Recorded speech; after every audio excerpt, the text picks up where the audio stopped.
was one of them.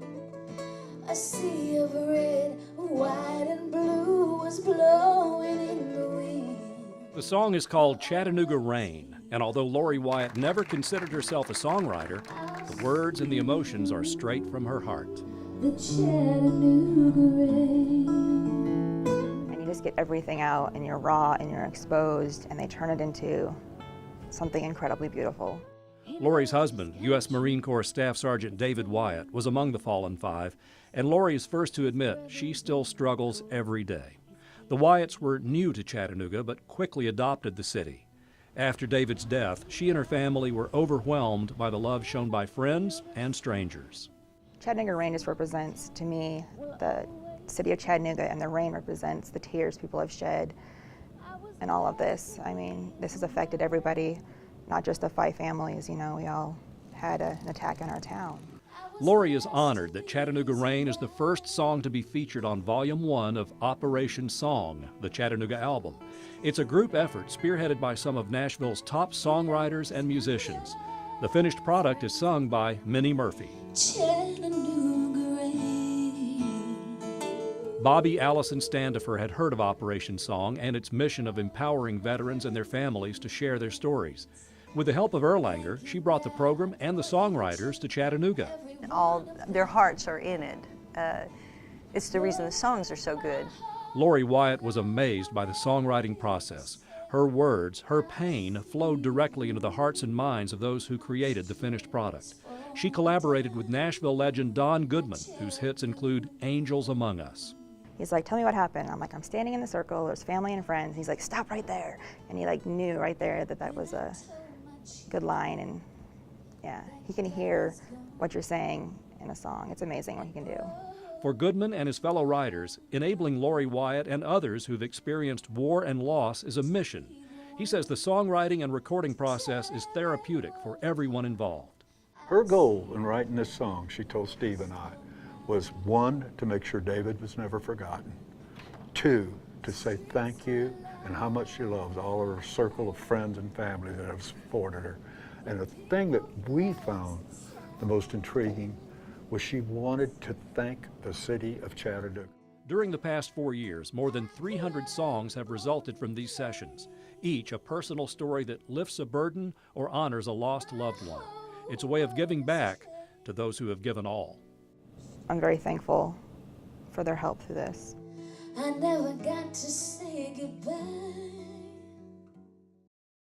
Tyler Johnson's health problems were much bigger than anyone could have imagined. The 24-year-old's fresh scars serve as a reminder of the emergency quadruple bypass surgery he survived last month. Working my normal 24-hour shift. I'd felt great all day. Tyler is an EMT for AMR in McMinn County. He does CrossFit and eats relatively healthy. In March, Tyler was horsing around with another EMT at the station when he suddenly became lightheaded. Started feeling dizzy, and my partner asked me if I was okay, and the last thing I remember saying, no, not really, and went down. I knew we had a problem. He started turning blue, and that's when I grabbed him and threw him into the floor because I knew that we were about to have to start CPR. I've got one of my crew members down here at the station. Tyler's parents were home that night, a family of first responders. They heard the call come over the radio. We always leave a radio on, especially if the boys are working. We're getting ready to transport. And you could tell by the tone of his voice that something was wrong. This was one of our EMTs. I jumped up, got dressed, and I was saying it was Tyler, it was Tyler. We're going into the hospital. He said, it's Tyler, it's bad, he's not breathing, and he doesn't have a pulse. Meanwhile, back at the station, the whole time I was praying. A team of EMTs were racing the clock, trying to revive one of their own.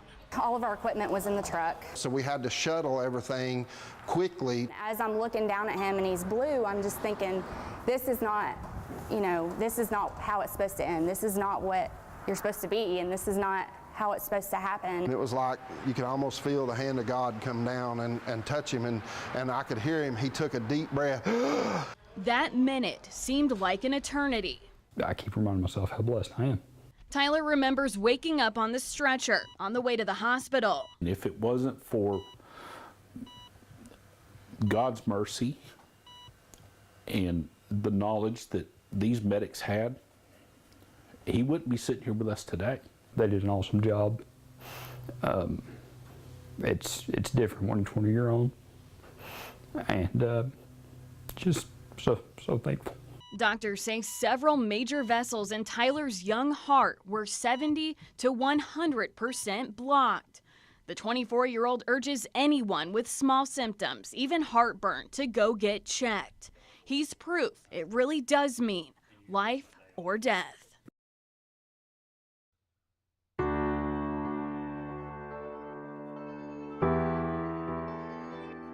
I've always really just wanted to feel glamorous for a little bit. Emma Cummings is only 13 years old. She's spending her first year as a teenager recovering from her latest round of chemotherapy. Cancer's got nothing on me. I can do this. Her right leg is still healing from the large tumor removed. But today, she's not focused on her pain. She's focused on her beauty. You always see celebrities that get their makeup done real pretty, nice dresses.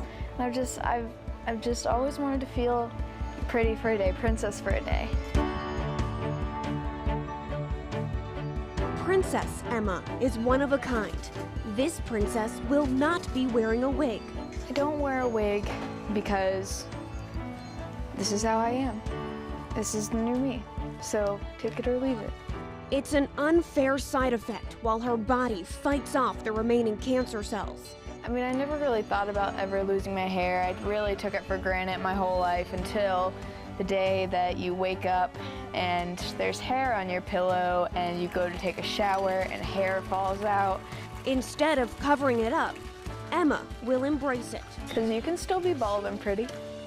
Just like she's embracing her professional makeup, her beautiful diamond tiara, and the hand-picked dress of her dreams.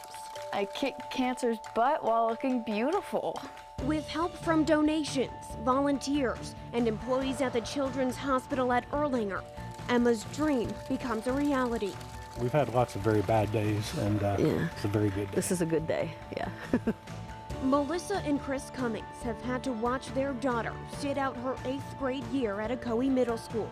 She has her hard days, she has her hard times. Some of the medicines especially is really hard on her.